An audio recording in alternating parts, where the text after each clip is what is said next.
আজি বহুদিনৰ পৰা আমাৰ কাৰ্বি আলঙৰ লগতে অসমৰ অংগনবাদী কৰ্মী আৰু সহায়িকা বাইদেউসকলে তেওঁলোকৰ দৰমহা বৃদ্ধিৰ বাবে আমাৰ চৰকাৰক অনুৰোধ জনাই আহিছিল। মই আপোনালোকক ক'ব খুজিছো অহা 1 অক্টোবৰৰ পৰা আমি আপোনালোকৰ দৰমহাও বৃদ্ধি কৰিম আৰু লগতে আপোনালোকক এটা এককালীন সাহায্যও আমি আগবঢ়াম।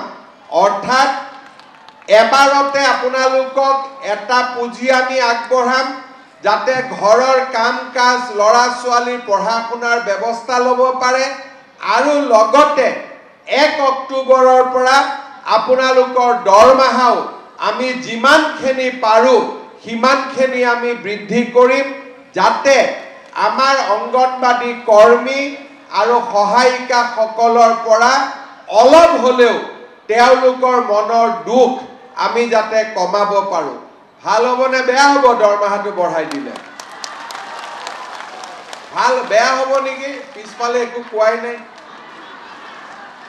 ভাল হ'বনে বেয়া হ'ব? ভাল হ'ব।